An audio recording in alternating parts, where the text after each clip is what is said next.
Hello guys, Mr. Silk here with another podcast, and today we have a blaze, Erik Carlberg here again on this show. And today we are going to talk about confidence. How to actually be confident. I know that there are so many guys out there that are pretty confused about the idea of being confident. What elements requires in order to be a confident man? Is it looks? Is it status? Is it money? Is it all those passive value traits that you have been built up that you can in some way use for being confident when you are interacting with women? Are that the same type of confidence? Well, I think confidence is a lot more complex than that. But first, let's say hi to Erik Carlberg. Thank you so much for joining this show. Thank you, Mr. Silk, for having me for this second podcast. I really enjoyed the first one, and I'm excited about this one. Thank you very much for having me. It's nice to have you, man. So, when you think about confidence, what would you say then? What is the real confidence, Erik?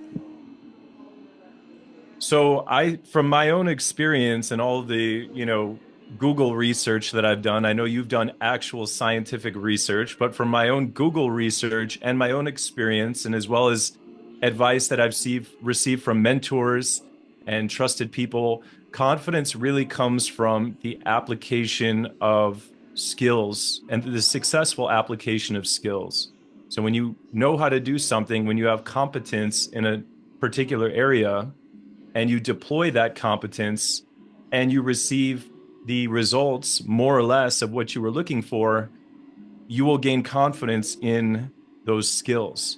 What confidence is not is just believing that you have these skills or believing that you have some end result without the actual result, without the skills to back it up. We can see some small little boosts in results just from taking on a confident mindset by itself. I certainly believe that if you can somehow convince somebody that they should be confident, they may notice a change in their reality. They may notice a change in the results they're getting in the dating department, for example, but it's usually short-lived. It's usually more of a placebo type of confidence than actual confidence, and it's not going to lead to real lasting changes. Yeah, I agree to that actually. I mean, when we look at real confidence, it have to be based on something. And there are two things that is based on. The first one is competence. You need to be competent in something to be confident. You see, confident. You need to have competence to be confident. So once we have that in order, the thing that you are competent with has to give you a lot of positive reactions in real life scenarios for your brain to actually accept that as an evidence that what you are doing is actually working. In neuroscience, we call it positive reinforcement. They call that in psychology too. So we need a lot of positive reinforcement based on the competence that we can achieve in order for our brain to create neural pathways that actually make your brain confident.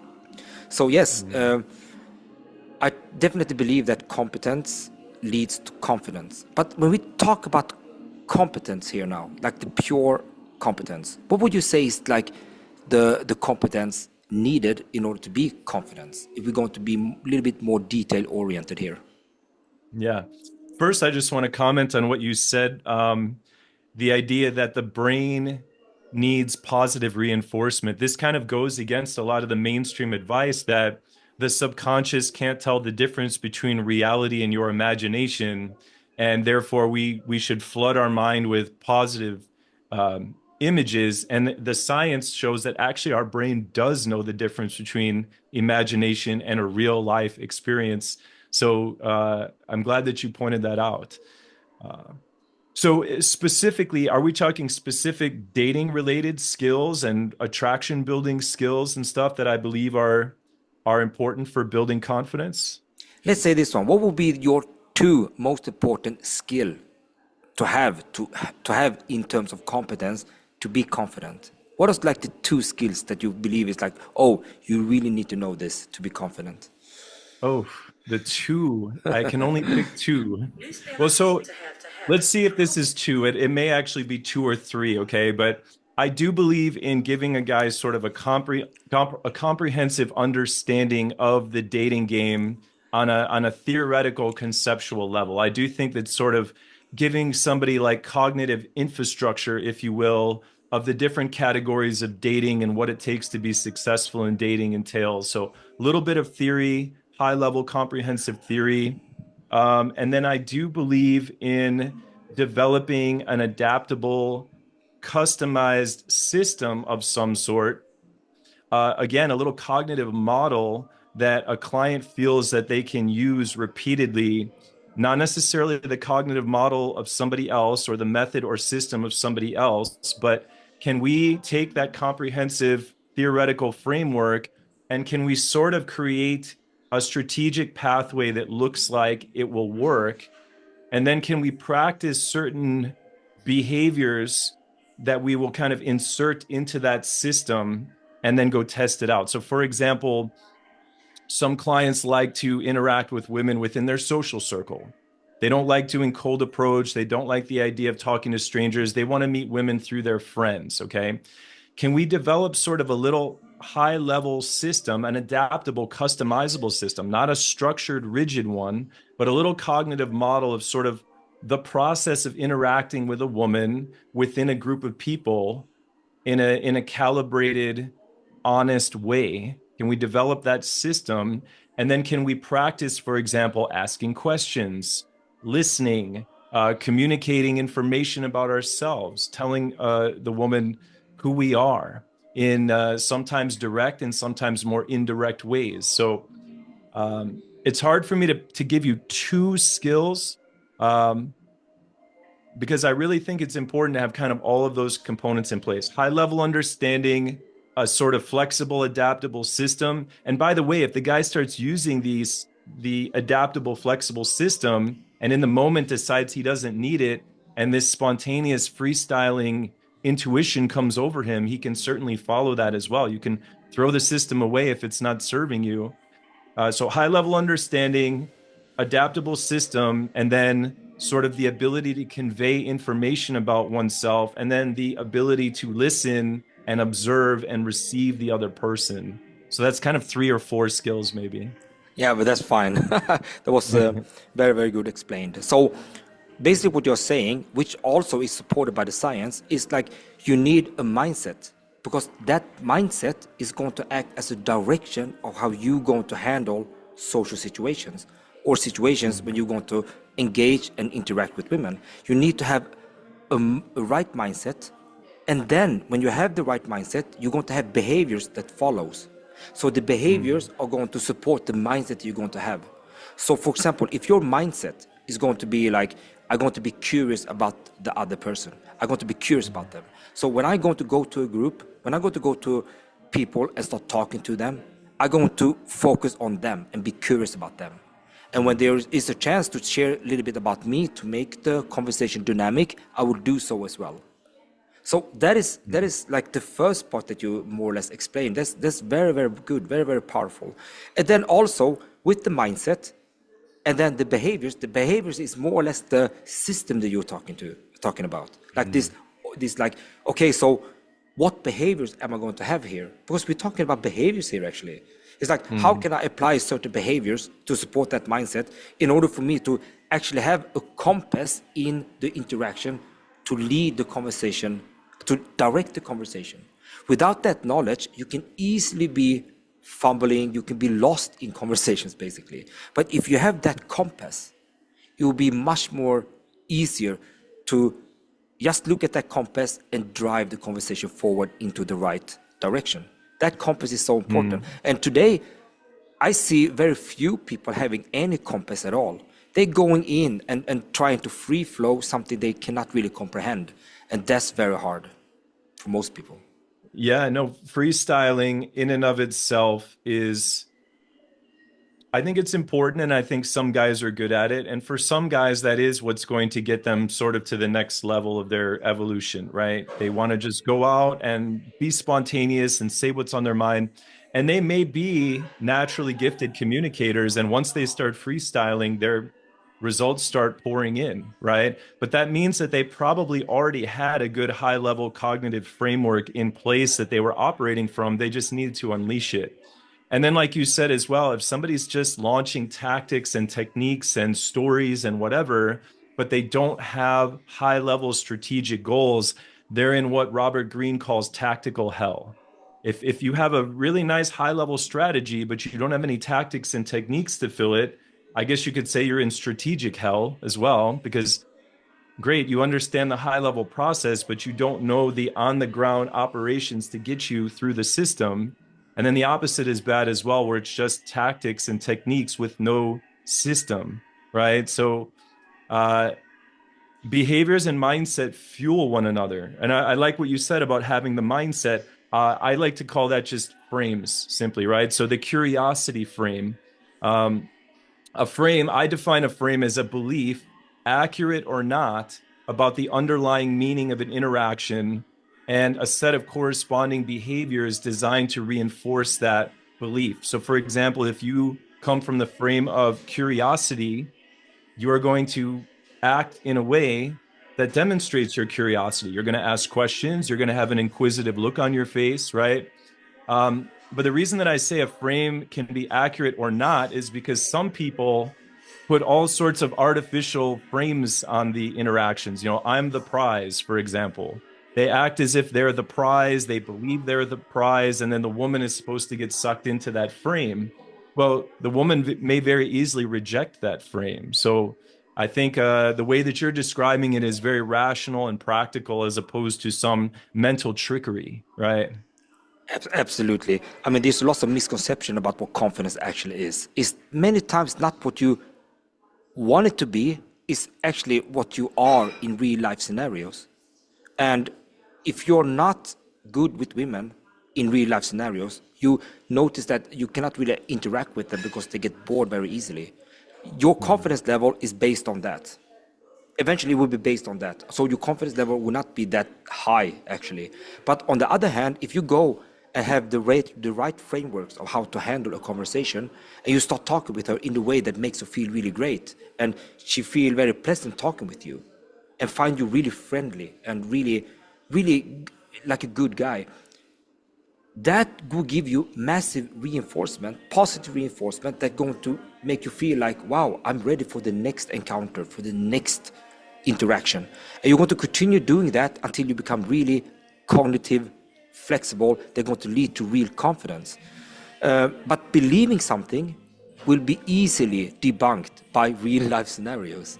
I mean, if you Yes. will be like someone who went to the gym 8 times a week, like you even training, 2 times a day, a couple of days a week, and then you really maintain and got this body that you really want, and now you're like, wow, I am like Mike Thurston, or I'm like someone who looks really ripped and so on. Now I can kill it, and you go out there, and no one really pay attention.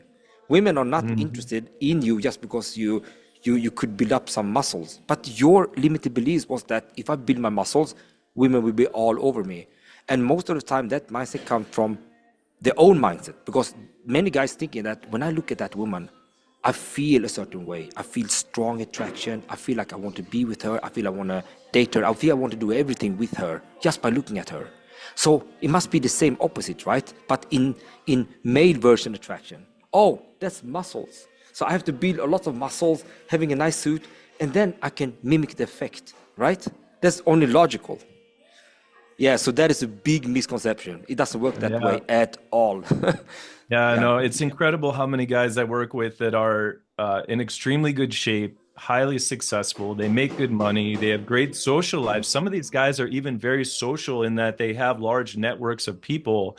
But when it comes to the specific skill of talking to women that they're particularly attracted to, they fall apart. Their confidence falls apart. I call this macro level inner game versus micro level inner game. So macro level inner game is anything that you do to build up your confidence or your mindset that is not uh, actually interacting with the woman. So going to the gym, working hard, working on yourself, reading lots of books, building up your self-esteem in a macro sense. This is good. I think it's valuable to do that. And you may see a slight uptick in your confidence when interacting with other people, again, almost more as a placebo type effect. But when it comes to the reality of being able to effectively communicate with a woman and uncover attraction and build this attraction and connect with her on an emotional level and make her feel comfortable in your physical presence and so many other things, that confidence is not necessarily going to be there for you. That is something that it's like I call this the lifestyle trap, where a guy works on everything except his game. He goes and takes salsa dancing lessons, and he takes improv, and he gets a job in sales to increase his communication. He does everything except talk to women and work on that specific skill, right? The lifestyle trap. Yeah, so basically you can take the successful man, the confident man in all aspects of life, and then see him talking with an attractive woman, and he just fall apart completely. It's like, oh my Completely. God, that guy doesn't even have a confidence. It's like it's not even low. It's like it's non-existent. And I've seen that over and over again. So now we're going to talk about the second point, is like another point, and that is, what would be the best advice for someone who feel really insecure at this moment? Like, what is the advice I'm going to give that person? Because he's very insecure, he's terrified of talking to anyone. What would you say is the first step for him to take? Well, so the first step is to understand that his fears are most often irrational. Humans tend to have a negativity bias because it's a survival adaptation, right? It's if somebody's invading your country, where the sweet tasting berries are in the forest is much less important. It's more important to defend yourself from an invasion, right? So historically, you can think that we have probably been evolved to be more fear-based than we like to admit. So there's a negativity bias that comes with approach anxiety, for example. And it's typically a risk reward miscalculation. Uh, we tend to imagine that the consequences of approaching a woman are going to be so catastrophic and the rewards are so little, when the reality is it's the opposite. Usually going and talking to someone, starting a conversation is very low risk. Usually the consequences are not that great, especially if they're being respectful, and the rewards are very high. So that's the first thing that I want a guy to understand, is that there's likely a risk reward miscalculation. Humans have a negativity bias, and his fear is normal. In fact, I think it's more normal to be afraid than to not be afraid at all.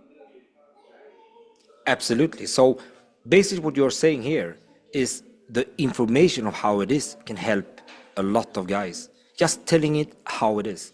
Most guys don't even think about how it is. And they're just scared about, you know, about something they don't really get explained to why they're feeling like that. So with your approach, you're actually telling them this is real life scenario. Here how it is in real life. It's not as bad as you think it is. And Mm-hmm. the truth is, according to psychological research, they have found that the brain reacts to rejections in the same way as physical pain. So can you Mm-hmm. imagine why guys are so afraid to get rejected by women? Because in some way, subconsciously, they are as scared of getting rejected as they are to get physical pain. Basically, the brain reacts the same. So that is why it's very hard to overcome that step, but it's definitely possible. What I would say, what the science are saying as well, like one of the best way to overcome anxiety and fear of talking to women is to go away from your self-centered self and focus on the other person completely. We call it the shift attention method. If you Mm-hmm. have the compass again, you apply the mindset of being curious, a curious mindset, and your behaviors is to find out the unknown in the other person. And then the Mm-hmm. behaviors will be to ask the right questions, to share about yourself and all that. That's the behaviors. Then, when you're talking with the pretty girl, with the pretty woman, you have a compass to direct how that conversation is going to be. Many guys Mm, go there and they're like, oh my God, maybe she would think that I'm weird. Maybe she think I'm awkward. How can I be funny? How can I talk to her so she can, laugh at my jokes, so she can be intrigued by my stories? How can I tell her things that they're going to make her triggered and mm, in some way intrigued by me? How can I make her like me? If we forget mhm. about that part, like, you know what, it's not about you anymore. Your mission to start with is to focus about the other person. You're just going to give your undivided attention towards the other person. That in the beginning is going to occupy so many guys' brain to like, oh, okay, so now I'm going to focus about her. So I'm going to ask a question and I'm going to really focus about the answer. I'm going to perhaps relay back to her about something about myself in that particular topic. And then I'm going to ask a follow-up question. And then I'm going to really, really tune in and listen carefully to what you actually are saying. When guys are doing that, they don't have time to think like, oh, how does she think about me now? What should I say next? What should I? No, you are tuned in to make it about her. So that shift is one of the Mm. strongest to apply in the area of phobia, in the area of social anxiety, and so on. So that is a very well-known psychological strategy to handle anxiety, basically.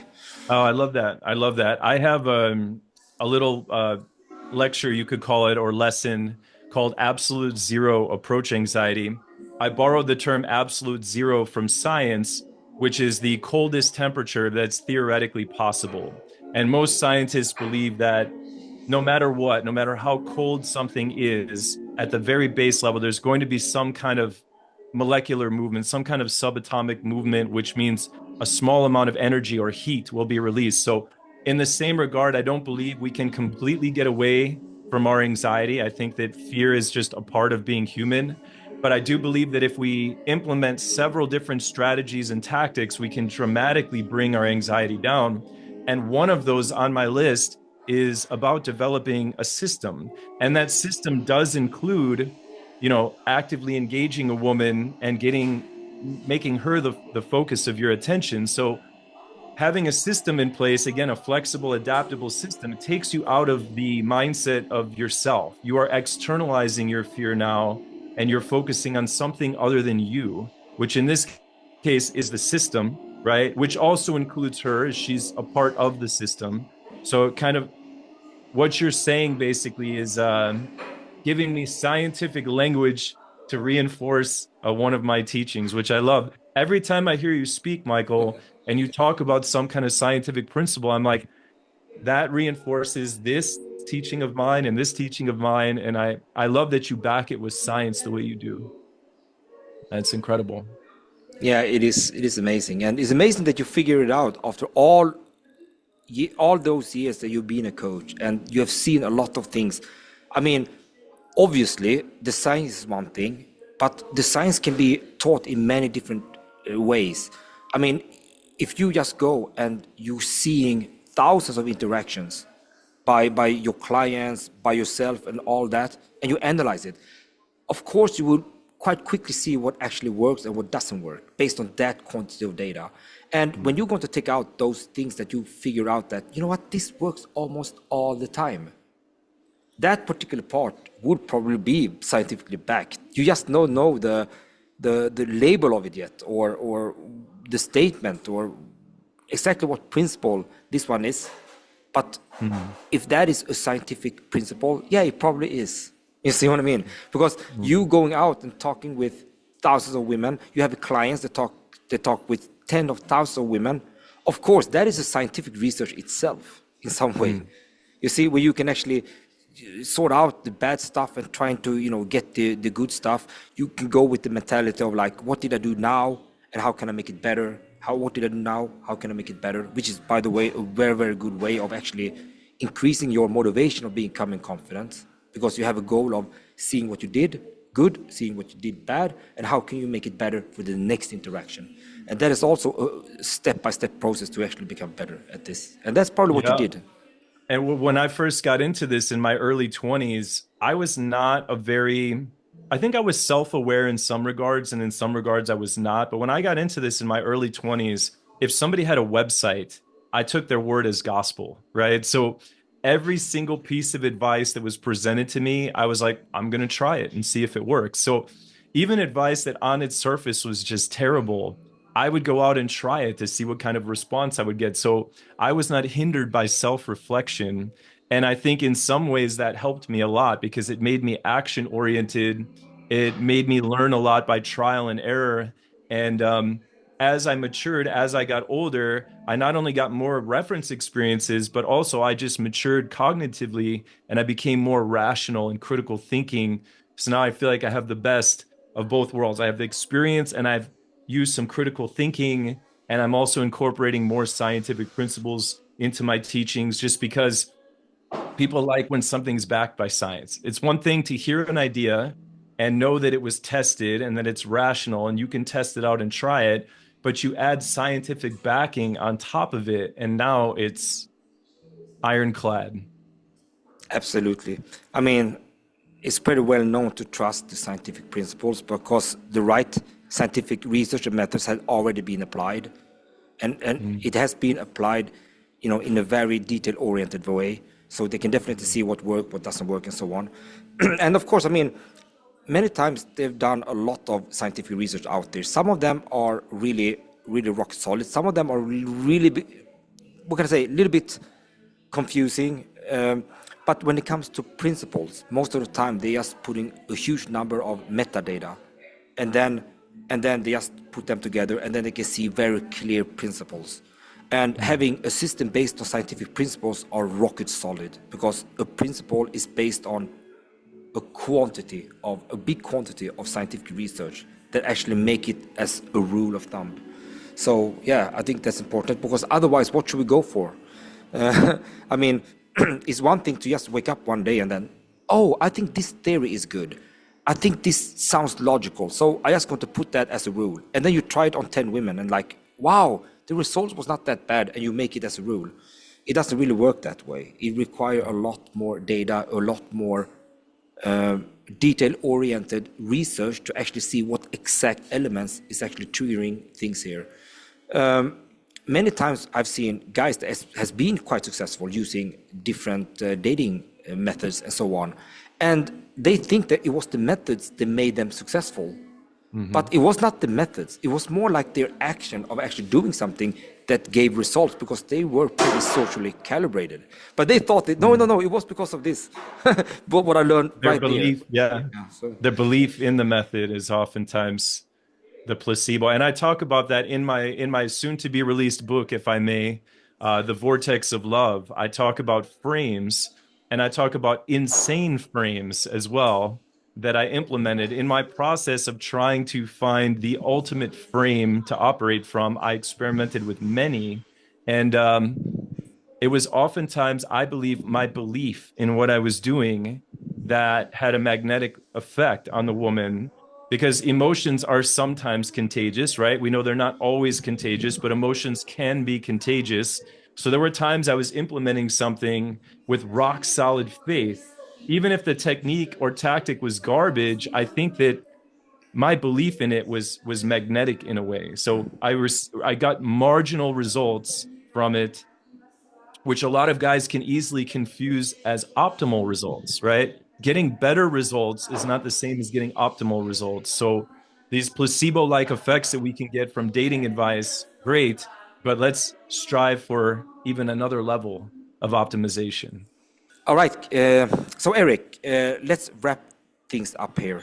So, all in all, what are guys going to think about? Make a conclusion. So, as I said kind of in the beginning of this, I do believe in developing sort of a high level conceptual understanding, a framework, a meta framework of the dating landscape. What are the different theories of mate selection? What are the different dating strategies and systems that guys are applying? What is this inner game, this mindset stuff that can be applied? Like, develop a good, broad, comprehensive understanding of the landscape. And then I believe that one should develop a system that is adaptable, that's flexible, that a guy thinks that he can use over a long period of time, that doesn't feel manipulative, it doesn't feel artificial. Develop some sort of plan so that you can externalize any fear or anxiety that you're having. Um, and then certainly release the system in the moment if it's not serving you. You can go off script and freestyle and just be in the moment, but having a system in place will give you sort of strategic benchmarks to reach for. And then I would recommend practicing communication skills, be that active listening or telling stories about oneself, asking good qualification questions.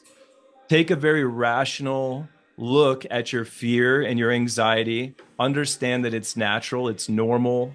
Uh, there's a lot more to be said here. It's hard for me to summarize this all, but and then at the very end of it, you have to understand that no matter how much work you do on your confidence, the majority of your anxiety and fear is going to be worked out in the field. I do believe that exposure, doing that which we are afraid of, even if we're afraid, that will solidify our confidence the best in the long run. So we do as much prep work as we can, but don't do too much prep work, or you're just going to stay in the land of theory all day.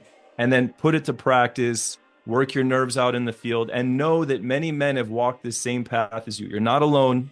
We've all been through it. It's uncomfortable, but you will get confident in time, or you will get more confident and less fearful. I don't know if you'll ever become fully confident. So that would be my final thoughts for guys. Wow, that was a great conclusion. So, guys, I'm also going to give you a short conclusion. So, one of the most important thing is to actually have a system ready, like whether you call it a mindset, and then you're going to adapt behaviors based on that mindset. But you need that fundamental part, because without that fundamental part, without the right mindset, you won't have the direction to apply your behaviors to. And if you cannot apply the right behaviors, it's very easy to be lost in conversations, in interactions.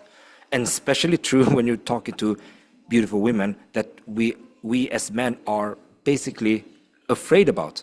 So yeah, applying the right mindset and behaviors is crucial.